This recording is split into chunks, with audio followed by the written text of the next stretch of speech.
Welcome to By the Books, the podcast helping business owners navigate the complex world of business, tax, and bookkeeping. Now, to the owner and president of Secline, Lindsay Klein. Thanks for joining us, everyone. This is Lindsay Klein with Secline, honest, accurate bookkeeping performed on time, and your host of By the Books. I'm here with Jeffrey Gonzales, my payroll guru. Good morning, Lindsay. Back. Morning. You're in the new studio for the first time. I am. I'm looking around. I like it. This is a much different setup. Yes, it is. Yes, and we don't have to sit side by side on top of each other anymore. That's true. I know you're going to miss that, I though. really am, because we would sit next to each other, and I could just, I feel like if I'm closer, I just know what you're thinking, right? From over here, I have no idea what you got going on. Oh, boy, that's a scary thought. Yeah, and what listeners don't know is it is 8:30 in the morning right now. We were supposed to start this at 8, and it's just been a morning. Like, it's just been one of those mornings where it's like, can we just go back to bed and start this all over? Reset? I told Jeffrey, and the people on YouTube will be able to actually see this, but my hair right now, I told him this look that you guys are seeing right now, it is the go to bed, shower at 10 o'clock, put it in a clippy, go to bed, pull the clippy out when you get to the podcast studio look. That's what we got. So hopefully it's halfway decent. I got to see the clippy, though, before you took it out, right? I saw it. So I would say your clippy game is on point. So this is the kind of morning we're dealing with right now. And then now we're going to talk about mindsets. Actually, what better time, though? Okay, touche. Yeah, I mean, right? Touché. It's a good reminder that sometimes you have great days and sometimes your days have a slow start, but you got to keep a good mindset. So I think this is perfect timing. Okay. So what should my mindset be right now? What should your mindset be? I think your mindset should always be based on whatever your goal is for today. So what is your goal for today? What is my goal today? Well, to record podcasts currently. Yeah. And to do a good job, to actually be engaging and entertaining and interesting and teach people. Yeah, that's your my mindset. goal for today. So you want to inspire people today? Yes. I want to inspire people every day, Jeffrey. That's your mindset. Every day. All right. Yeah. And I think you always have it. So I don't remember how we got on that this would be our topic. Was it because of all the health coach? like with my listeners and viewers have been hearing the ongoing saga with the health coach. Yes. Yesterday, I sent Jeffrey a photo. I texted him and I said, I gave my health coach a gift. So the 2 big jugs of powder, the vanilla powder vanilla flavored, that yep. I could not stomach, I gifted them back to her. You never told me what she said. Was she happy to get them back or disappointed? Or She doesn't have a lot of expressive reactions, so she was just like, oh, okay, this is great. I'll, have a lot of nutrients. I don't remember what she said exactly. She's just going to drink it herself. She's not like me where it's like, my reactions, you can tell exactly whether it's mad or happy. You know exactly where Lindsay stands on the emotions. Yeah, no, for sure. But that is how we got started on this mindset thing, because we were discussing, in our podcast from, it was probably a month ago or maybe 2 months ago. How long have we been on this? This is like week 8 or 9, right? She gave me the date yesterday, actually, so I can tell you the exact date I started. January 25th, 2022. Oh, that is how many days of torture I've been through, Jeffrey. You know how, you count down till, the doomsday? Yep. Yeah. But this is your count up since... Yeah, apparently. Yeah. Okay, well, so then that's been a while then. And that's what we were talking about is, because this here is your forum to talk about what's going on in your life, right? For business owners to relate, that's important. Yes. But it's also followed your saga through this. True. And there's been some notable differences between that is true. The first episode we talked about it and today. Okay, touche. So what have you observed, being the outsider, seeing me on day one, dreading... Because, I had to let dairy go. I had to let gluten go, sugar, caffeine, basically all fun, right? She should have just said, no fun. You're if done. there's any fun in your food, take it out now. Got it. And that would have just been a much simpler way to state what I can eat. Well, you were on the rabbit food diet, right? Right. That's what I called it. If a rabbit eats it, I can eat it. You can eat it. Yeah. And so my perspective. So, day one, I think we spoke like within those first couple of days, and you were not happy. No. At all. No. I think all we talked about is all the places you're gonna miss. And there was quite the list of restaurants that you were like, I'm not going to be able to go there anymore. And that was day one. Well, and then even then, at the same time, you were also kind of like upset about what the process was going to be as well, right? And then also your doctor's appointment with your coach initially was not without any speed bumps, right? And so there was just a whole lot of things that happened, right? She was questioning how seriously you were going to take this, which was kind of, a little off-putting. So listen to the emotional intelligence episode to get that whole story, if anyone hasn't heard it. Yeah. And then so that kind of threw you for a loop, and then also your favorite thing, like you said, food. You love to eat things, right? Yeah. And then all of a sudden, like your biggest hobby is gone. I know. And that's where you started. I told the whiskey kick story, and I don't remember what episode that was, right? Like me realizing, I guess I already knew, but like in a very tangible way, me realizing I have a very unhealthy relationship with food. Yeah. So when I knew I was going on this detox, aka no fun diet, I'm like, all right, this is a good time for me to figure out the psychological aspect of why I have such an unhealthy relationship with food. So I listened to a lot of audiobooks in the car. I found this book called When Food is Comfort. That was an eye-opening book and really a shift in mindset.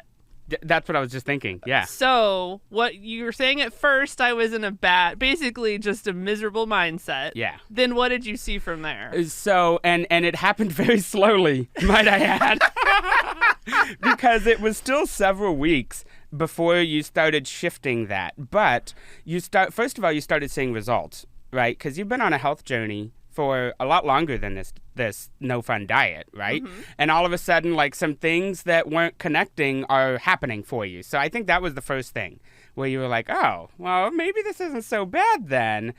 Still wish I could have, ice cream. Right. But also at the same time, like, maybe this isn't so bad. And then as you progressed, you started like, really, like there was a day, I swear it just shifted, where you weren't like, you didn't have animosity against it. You kind of enjoyed it because you knew that it was helping you so much. Okay, enjoy might be too strong. Really? Yeah, enjoy's too strong. You don't enjoy your health and where you are right now. Well, I enjoy that I've lost weight. I wouldn't say I'm exactly enjoying my diet. I get that, but you enjoy the results. Sure. And you're much more active. Like, you got a lot of stuff going on in a positive way. And I think that all started, like, connecting. Like, all of the hard work that you had put in just started, like, falling into place. Because you weren't really seeing it all come together. You were just suffering. And then, all of a sudden, everything started coming together, right? You were able to work out harder and better. You were feeling better. You were waking up better. You were sleeping better. Yeah, no, that is And you true. started telling me all this, and even me, I'm going, man, I think I'm going to go on the rabbit food diet. Like, she's having a good time. Not a good time, but she's feeling great. Yeah. No, I will say this. People used to say things to me about how good it felt to exercise. Yeah. Okay, I don't know about you, Jeffrey, but I would look at them and go, okay, like, what are you smoking? Right? Because I would work out and feel awful. Yeah. Like, it was not fun. Not your thing. Nothing about it was fun. And then be like, well, no, I know it's hard. But then afterwards, like, what are you talking about? Yeah. This just sucks. Before, during, and after. Right? Because first I got to dread it. Yeah. Then I got to do it. Yeah. And then now I'm in pain. Exactly. There's nothing fun about this. So I started Pilates, right? Yep. Shortly before I started the rabbit food, no fun diet. Mm-hmm. And it took a little bit. It was probably a good 6 weeks or so before doing it consistently 3 or 4 times a week that I started having that phenomena happen where it was like after I worked out, I felt good. And I was like, wait a minute. I finally get what people are talking about. But it took that long. And that book, When Food is Comfort, really explains the science behind what's going on there. Because it talks about how ultimately, at the end of the day, it's all brain chemistry. Yeah. Right? It's our dopamine, our serotonin, our endorphins, oxytocin, all these brain chemicals that your body needs to stay motivated, to stay happy, to stay energetic, like to live your best life. Yeah. You need all these. Mm-hmm. But we tend to get them through artificial means many times. Like what? Like food. What? Sugar. Yeah. Caffeine. That's me. You know, and in some cases, drugs or alcohol, you know, sex. There's any number of ways that we can artificially raise these levels, right? Yeah. So this book is talking about how when you get these chemicals through artificial means, which obviously my vice of choice, sugar, food, then your body stops naturally producing it. And so what happens is when you get depleted in something, your body starts having cravings for the next fix because it needs to be replenished. And so you're in this constant cycle, right? So this is why at first the detox diet was absolutely horrible, right? Because I'm trying to get rid of all this junk and I am not replenishing the artificial fix. Yeah. So it's just awful. It was all negative. It's all negative. Yeah. There's nothing fun about this because I'm depleted in all these things that give me motivation and happiness and all of that. I'm depleted now because I don't have the sugar. I don't have the caffeine. I don't have anything fun. So then I'm learning, okay, what are the ways, healthy ways to replenish these things? How do you, in a healthy way, replenish your serotonin, your dopamine, your oxytocin, right? So this is now the journey I'm on, is learning how to replenish that, which of course is things we all know we need to do, right? I was going to say, we know this stuff. Exercise, meditation, good sleep, touch is a big one. Even if you can touch yourself, you know, rub your arm, massage, whatever, right? Touch helps increase these things. All things we know we need. We do. Yep. Right? But for me, reading in black and white, the science behind why we need to do it, I think that was instrumental in the mindset switch that you saw there. Yeah. And it was significant. I mean, seriously, look how you're talking about it now. You have the science behind it. You did your research, and you're really enjoying where you're at right now. And even though it's not the easiest thing, what in life that's worth doing is easy. But the only thing that really changed, honestly, your diet's the same. You may have added a few things, but I mean, insignificant in the grand scheme.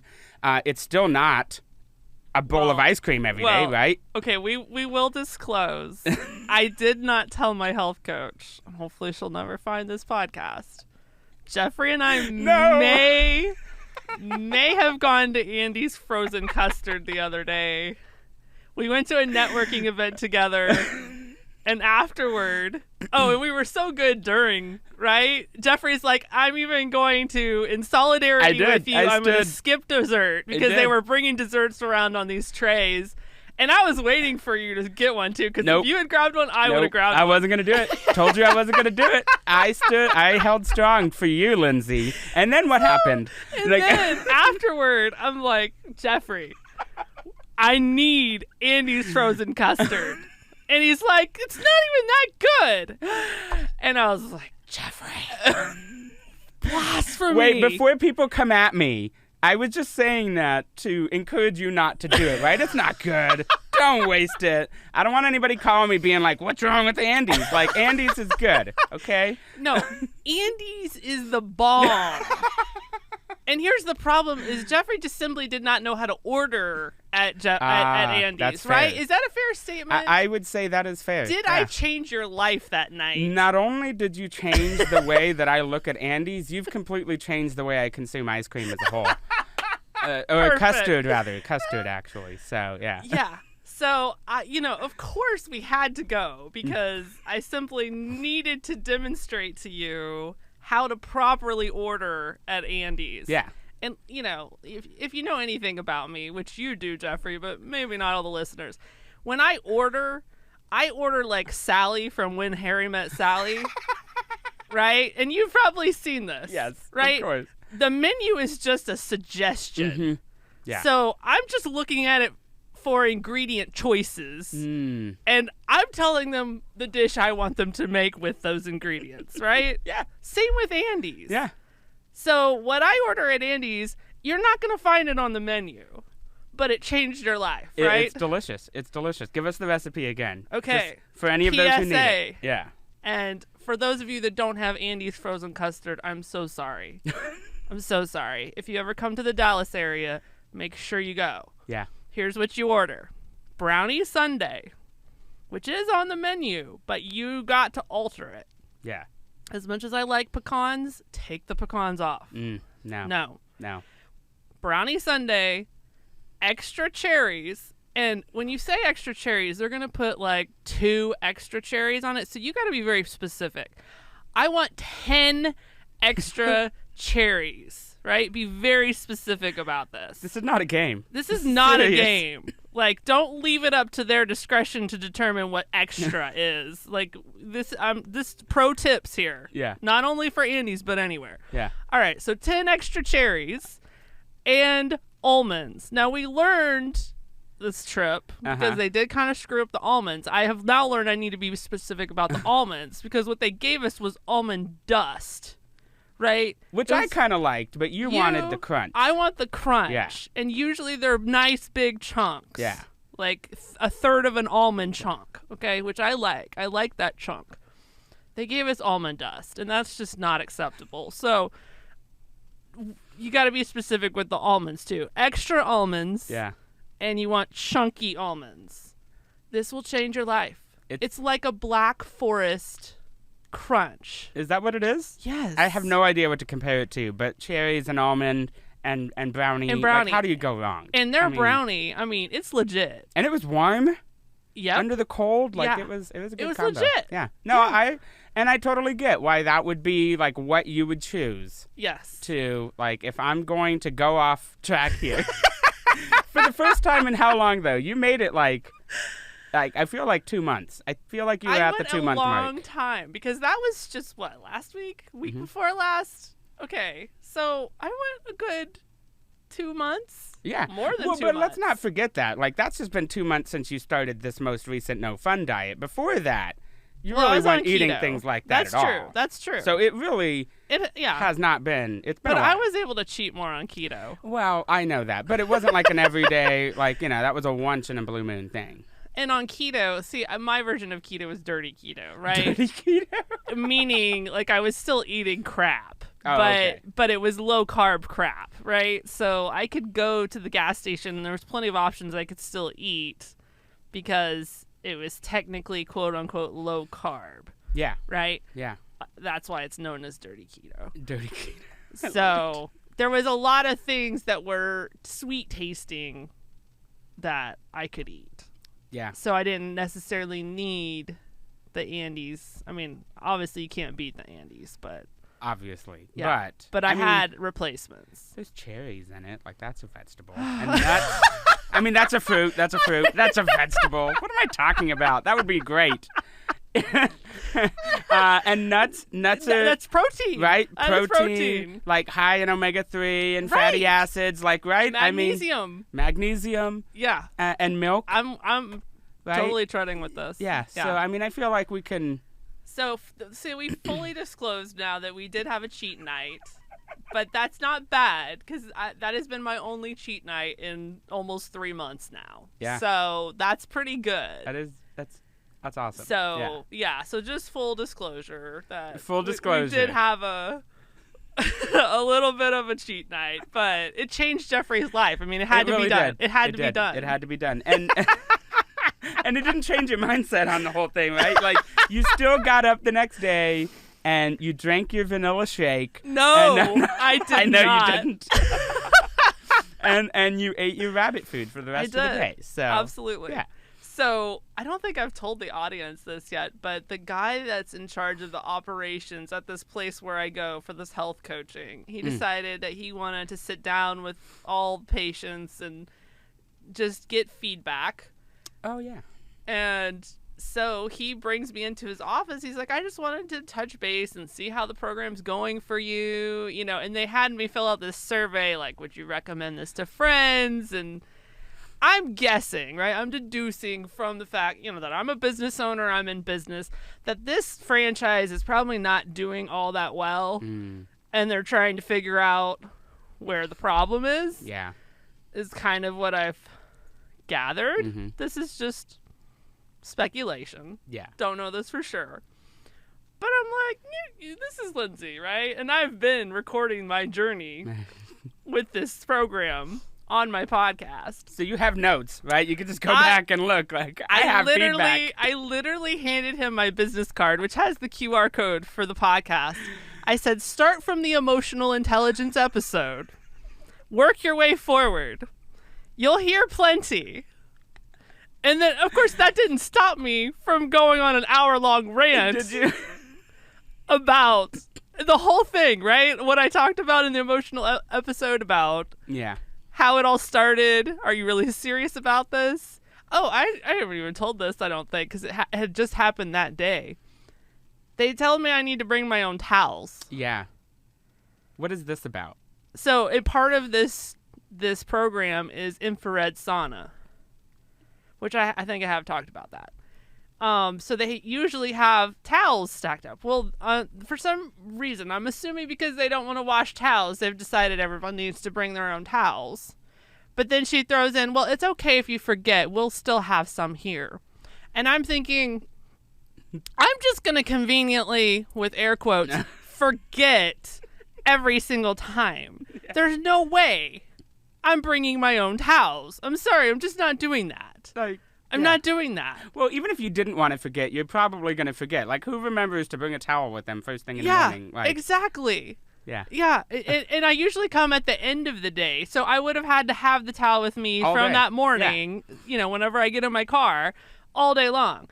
And then I got to wash the towel. It's like, for as much money as I'm paying you people, you can wash my towel. Yeah. Like, I'm sorry, I'm just going to forget every time. So I went on a whole rant about that with this guy, because that was the same day that he wanted to sit down and talk to me. He was like, Bad timing. Yeah. So, like, I was locked and loaded. Yeah. I'm like, you want my opinion? I will give you my opinion. I got a few things to say. So he didn't quite know what he was in for. Yeah. So how's that for mindset? You know, I mean, so for him, so who was this person? Was it the owner or was it like a manager? He's one like, how of did that the work? owners, and he's a doctor. Yeah. Yeah. I would say that his mindset was definitely, you know, he probably being reactive at the moment, like you said. Like maybe things aren't going as well or whatever. So whatever reason they're doing this, if they're being proactive, even better. It's never too late.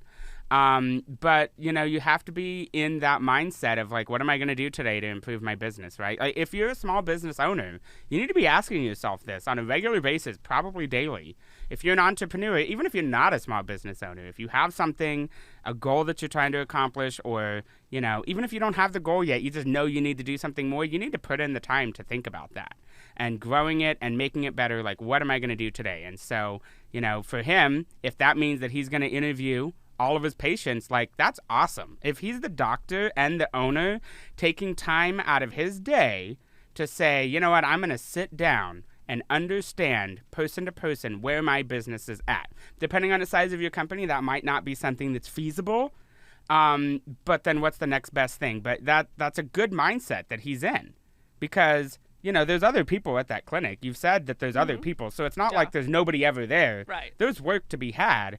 But what can I do to make this better? What can I do to make this experience, even if he has plenty of business, what can I do to make this experience so awesome that so many people recommend me that I have to open a second location? Like, that's a good problem to have. Sure. And so I'm assuming that was the doctor's mindset, right? Is that growth mindset, or at least, I mean, either way, it's growth. Even if they're shrinking, he's still trying to grow. And what can I do to make this better? Now, what about my mindset? Your mindset. I mean, so again, I think that you have your opinion and you like to share it, but it's not because you like to complain. Like, I've seen you go through a lot of stuff that you could have complained about and you don't. If you notice, your rants or your complaints are usually for somebody's benefit. Right? As a small business owner, you see what he's struggling with. You see that his employee maybe didn't give you the best onboarding experience, is constantly like throwing little things at you, like bring your own towel, like, that doesn't make you feel exactly welcome or wanted. No. And so you're giving him that feedback. Same with the burger place that didn't give you tea. Like, that was, but I mean, that's a feedback thing, right? Like, here's what you're like, come on, guys. Yeah. Like, that's where also are in you? the emotional intelligence story, by the way. Yeah, it is. Yeah. But I mean, so like most of your rants on your podcast are not just to complain. It's usually because there's something that can benefit somebody else if they would just do it. And you as a small business owner, I mean, you posted your first podcast yesterday. I re-listened to it. Oh. And that was one of the things that you said in that podcast is like the last thing you said on your first episode was like, I'm just here to help, like whatever I can do to help. And you really do live by that. And even if it's not helping somebody manage their accounting needs or giving them good business advice, you're helping them to, do something like that. I think that's your goal. It's not just a complaint. No, that's true. It is. But what's interesting about that video, I reposted my very first video yesterday because it was the anniversary of my husband's death. Yeah. And I tell the story on my very first podcast episode of what happened when he died. So what was interesting, though, whenever I pulled up that video, I saw a noticeable difference in my weight. Yes. Very noticeable difference in my weight. I noticed too. Yeah. I was like, wow. Like, I see myself every day, and so I don't necessarily notice it, even though I know I've lost weight. Yeah. But having, like, that stark contrast, because my first episode came out over a year ago, so it was about 14, 15 months old. Mm-hmm. And I was like, wow. And it probably is a good 50-pound difference. Yeah. So that was like visual evidence that, okay, I've come a long way. I think that that's another point for mindset is to take a minute to look back at the successes that you have. Yeah. A lot of times they're so incremental and small that it's easy to go unnoticed, right? But all of a sudden, as a small business owner, you're not struggling to cover the bills every month. Like, sometimes you'll just forget that because you're so busy. But like 6 months ago, I almost couldn't make the phone bill, right? Like, I mean, that's something that you got to make sure you're thinking of. Or, if you're a larger company, like, the amount of foot traffic you're getting, like, stop and look at your successes because it's so easy to get yourself so convoluted in what isn't going right. I can't eat Andy's ice cream every day. I'm having to eat salad every day. It's so easy to focus on those problems. And sometimes it's good to step back and say, hey, 15 months ago, I was 50 pounds heavier, right? 15 months ago, I couldn't pay my phone bill. 15 months ago, I didn't have enough foot traffic to make my storefront feasible. But yet, here I am today. Like, what better way to get yourself in the right mindset? Yeah. Well, grit, I think, goes a long way. I love that. Grit, really sheer grit is what got me through college. Yeah. I was a late starter. In fact, I talk about that story on that first podcast. Yes, I started college at 28 years old. I had kids. My husband had just died. I'm trying to go to school. And at the tail end of my college career, I was going full time. At first, I started slow. I was in community college. I just took, 2, maybe 3 classes a semester for most of that. The tail end, I had a full ride scholarship after I transferred to a university, and so I was required to take full time. That was tough. Not only was I having to drive an hour to the campus, But I was taking full-time, and of course the last 2 years of your college is where you get to the actual beef of your degree, and I was doing an accounting degree. Yeah. So accounting classes, full-time, driving an hour to campus on top of having to drive kids around and, get dinner for the family and all the other responsibilities on my plate. Yeah. And then I had my business that I had started as well. So I had a lot of plates spinning. There were so many days I wanted to quit. Yeah. Like bad, I wanted to quit. Yeah. And I just kept telling myself, you're going to turn 40 one day. And whether or not you accomplish this or not, this time is going to pass, right? Yeah. So I could be 40 years old with a degree, or I could be 40 years old as a dropout, right? So that was the mindset that I kept telling myself, like, you're going to finish this. Just do it. It was honestly sheer grit. And there were days I'd be bawling my eyes out. I would be utterly exhausted. Yeah. I remember a classmate, I was trying to find anywhere on campus where I could just sit and cry. Like, I was so stressed out. Yeah.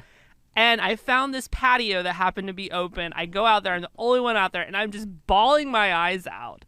And a classmate happens to come out and see me. It was such an awkward exchange, right? And it's a guy, and he clearly does not know what to do.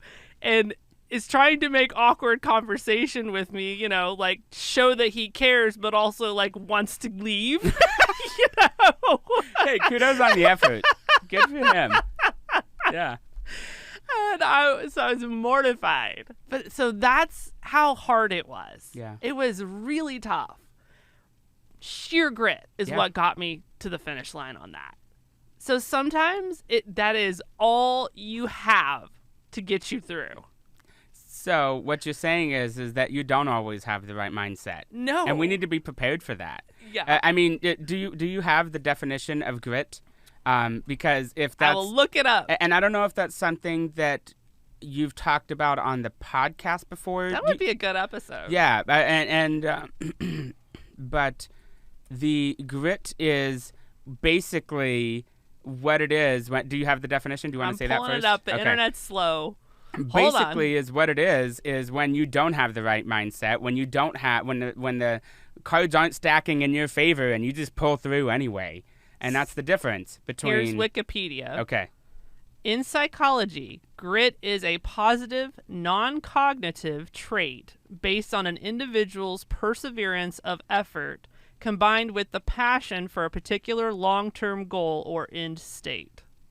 What you literally were just saying, right? Yeah. I'm going to be 40 one day and either have a degree or not, right? Right. I mean, and you, with perseverance, you had to take a day and literally cry it out. That was you. I mean, you had to pack up and go back into class. Yeah. After that. Yeah. Right? Yep. Pull it together. Yep. And go back inside. Like, not everybody can do that.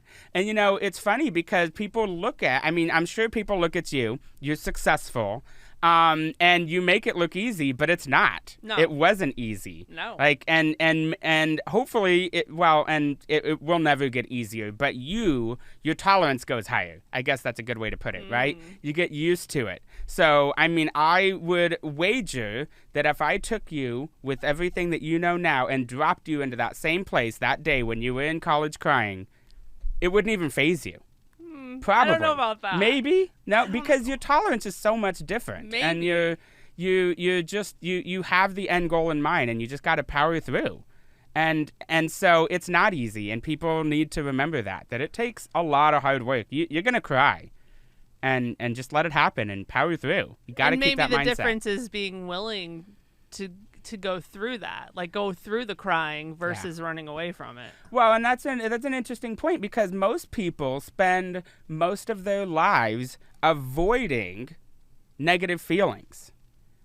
Yeah. Right? That's touche. I would say a significant amount of people out there that have all these ideas and want to do all of these great things probably don't, because they don't want to deal with the whole in-between part. They avoid conflict. They avoid feeling helpless. They avoid feeling like they're not going to be able to finish, and they don't want to fail. Yeah. No, but that's what a good point. happens? What happens if you power through all of that?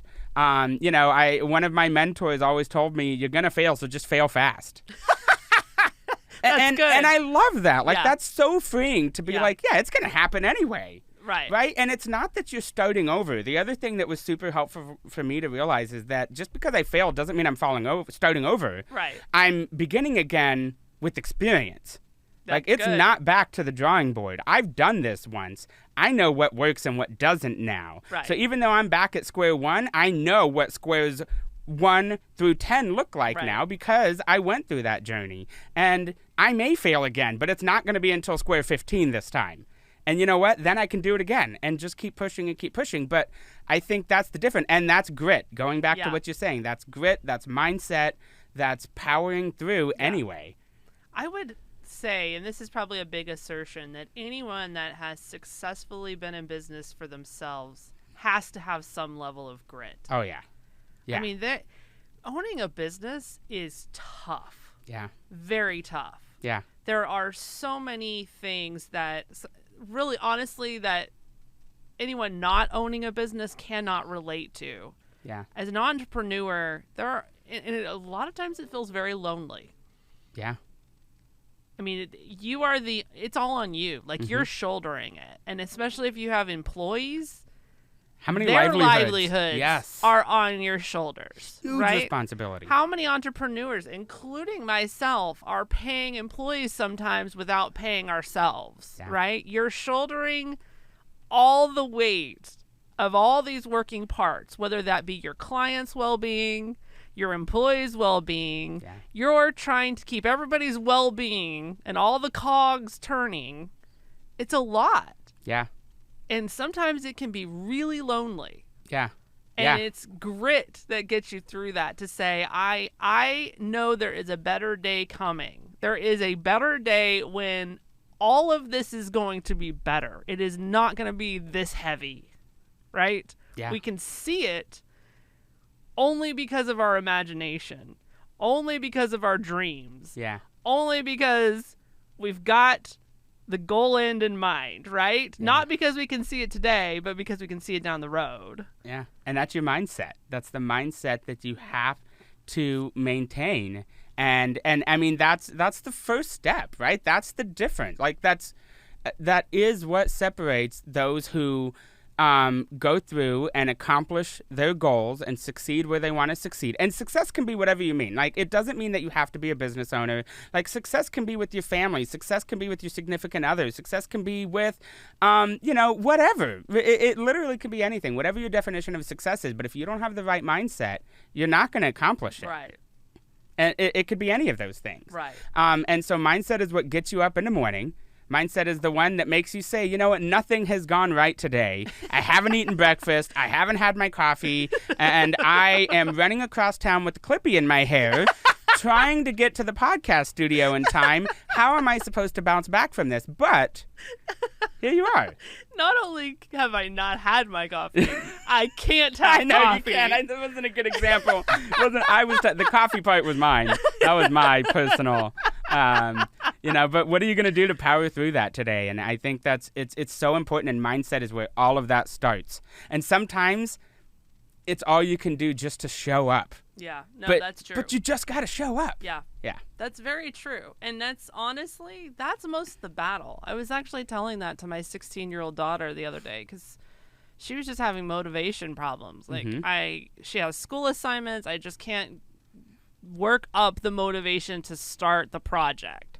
I said, that is most of your battle. So the tip I gave her is, tell yourself, I'm going to work on this for 5 minutes. Yes.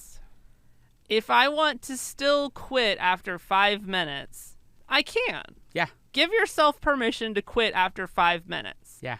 And I told her, I said, more than likely, after you're 5 minutes in, you'll be okay to keep going. Because it's really the getting started part that's the hardest part. Half the battle. Yes. Half the battle. But psychologically, if we take it down to a 5-minute bite, it's much less overwhelming to get started. Yeah. Right? I need to do this research project. I'm going to take 5 minutes and just pull up Wikipedia, and I'm just going to read the Wikipedia article. Yeah. Well, and what usually happens is, all right, I'm going to click on this link. Well, let me copy and paste this. and let me start taking notes on this, right? Yeah. And all of a sudden, before you know it, it's been 30 minutes, it's been an hour. And Yeah. that's the same with anything that you're trying to accomplish, Yes. right? When you're wanting to start your first business, depending on what you're doing, you might have to cold call. It's so daunting. Yeah. All you got to do is pick up the first phone. Yeah. Just dial the first number. And I tell people, I've helped people, I've coached people through cold calling a lot. Not that I'm good at it. But I've helped people do it, and they just like overthink it. And I'm just like, you know what? You're going to screw up. You're going to say the wrong thing. You're going to say, you're not going to know what to say. Somebody's going to ask you a crazy question. Yeah. So what? Yeah. After that 50th call, you're going to be an expert. So how quickly can you get to 50? Yeah. That's good. That's all it really is. That's good. And that applies to everything in life. Yeah. No, absolutely. And Yeah. I would say another thing is don't be afraid to ask for help. Yeah. Don't be afraid to lean on the network around you and the support system. First of all, make sure you have one, but don't be afraid to lean on those people. That was and, my next And I'm thought, saying yeah. this to myself too. Mm. So yesterday, actually the day before yesterday, my best friend, she calls me and says, "Hey, my daughter's working on this paper." She said, "I'm not a writer. Can you help her?" Which her daughter, who is 18, clearly does not want to talk to me about this, right? But her mom forces her to get on the phone with me. Yeah. And so she's telling me about this paper. She's writing about bullying in schools. Okay. And the object of this paper is that she has to write basically the problem and then the solution to the problem. Yeah. And so she says, "Well, can I send you my thesis?" Because they had to turn in, kind of a map of the paper. And I said, "Sure, send it to me." So she sends it to me, and it's like, okay, the problem is bullying. The solution, I think she had written that teachers need to keep a better eye on the students, things like that. Yeah. And, Lindsay, I got to be extra, right? Instead of just responding and saying, "It looks great," you might just think about a couple. No. I write my own. What is it when the doctor, the PhD students, what do they write? Dissertation. Dissertation. Wow. Thank you. And I knew the word Yes, too, but yeah. me too. Yeah. Anyway, so yeah, no, I had to write a whole dissertation back to her. Of course, yeah. And I had to take it like 10 levels deeper, right? And especially in the context of all the things I'm learning right now. I mentioned that book, When Food is Comfort. Mm. That kind of started me on this trajectory of learning about brain chemistry and the various ways to keep your levels elevated and keep your levels balanced. Yeah. Because there's good hormones that you want, but you don't want too much, right? And then there's bad hormones you don't want, so you want to keep those low and the others high, right? So I'm trying to learn more about that. So I've dove into more books even beyond that one.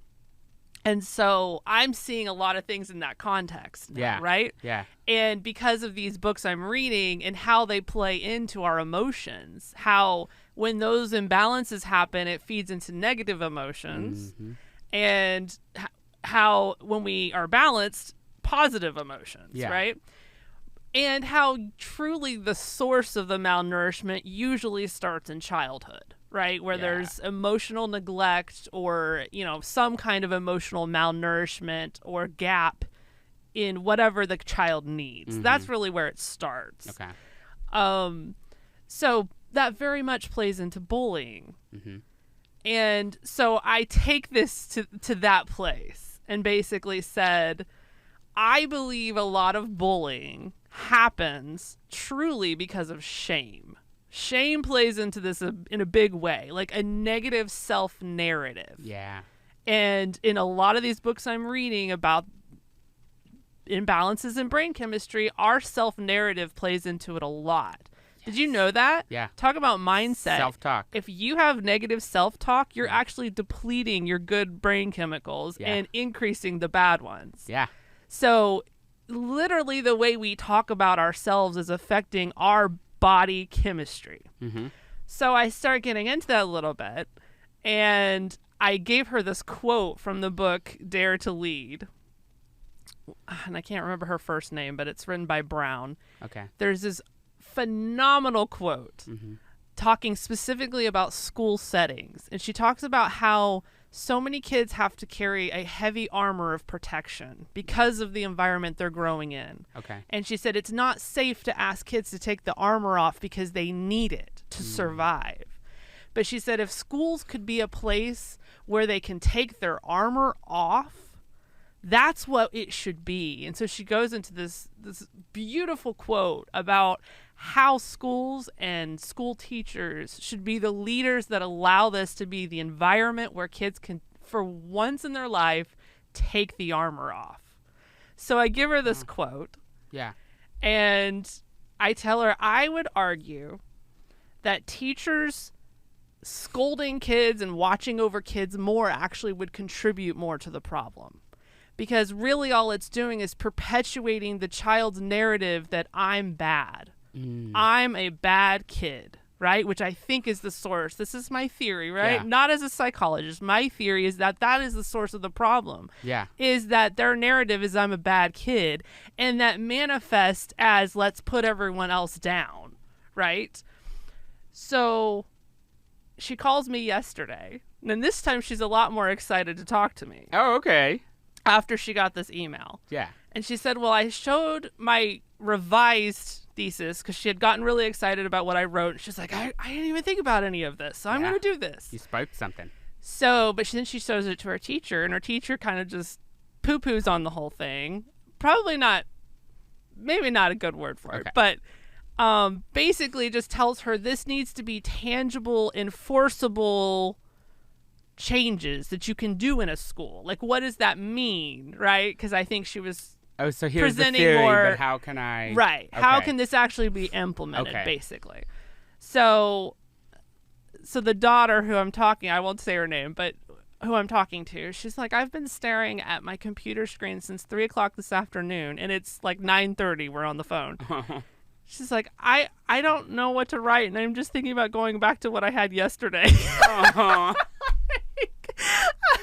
So this is where I go back to lean on your support system, because I was like, girl, you should have called me a lot earlier. Yeah. I could have helped you. Called me at 4. So I start rattling stuff off. I'm like, and she was like, well, I have to have research papers to support whatever I argue. I'm like, all right, here's what you do. Find research papers that talk about meditation in schools, because they've done studies with kids when they do meditation. Yeah. So talk about how if they implemented meditation for 5 minutes during a class period, or maybe take a whole class period to work on meditation, and studies have shown how that has transformed an environment. Yeah. I said, look at studies about nutrition, how nutrition can actually play into negative and positive emotions. I'm like, I'm sure you can find some studies on that.